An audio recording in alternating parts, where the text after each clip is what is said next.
তো দর্শক, চলে আসলাম সবজি বাজার এবং গ্রামের নিজের বাড়ির আঙিনায় কাঁঠাল গাছ থেকে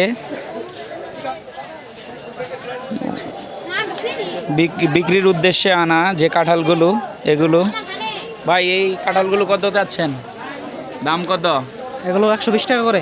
120 টাকা করে দাম চাচ্ছে। আসলে সবে কাঁঠাল।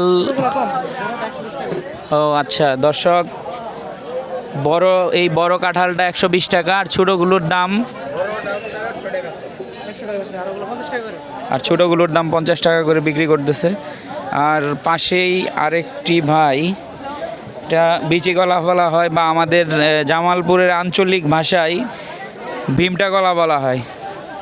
তো ভাই, এটা কত করে হালি বিক্রি করতেছেন? 50 টাকা। তো দর্শক, বিচি কলা বা আমাদের আঞ্চলিক ভাষায় ভীমটা কলা, এগুলো 50 টাকা হালি বিক্রি হচ্ছে। পাশেই আরেকজন মুরব্বি আছে, উনি কাঁচা সবজি নিয়ে বসেছেন। তো মুরব্বি, এখানে করলা কত করে বিক্রি করতেছেন? করলা 30 টাকা। 30 টাকা। আর এই বেগুন? বেগুন 40 টাকা। বেগুন 40 টাকা। আচ্ছা, পটল? পটল 40 টাকা। পটল 40 টাকা। আচ্ছা দর্শক, এখানে পটল বেগুন সেম প্রাইস। তো শহরের তুলনায় প্রায় 50% দাম কম। এখানে শহরে বেগুন এগুলো 80 টাকায় বিক্রি হচ্ছে, আর এখানে দেখতে পাচ্ছি 40 টাকা।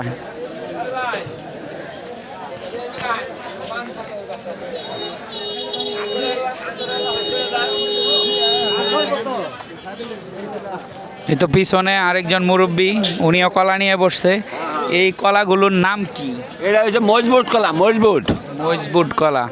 এই কলার নাম আমাদের জামালপুর আঞ্চলিক ভাষায় মজবুত বলা হয়। তো আপনাদের কোন জেলায় এই কলাগুলোর নাম কি হিসেবে বলা হয় অবশ্যই আমাদের কমেন্টে জানাবেন।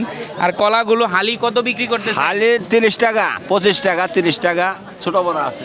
ও আচ্ছা, কলার আকার বেদে দাম নির্ধারণ করা হয়েছে। ছোটোগুলো 25 টাকা আর বড়গুলো 30 টাকা।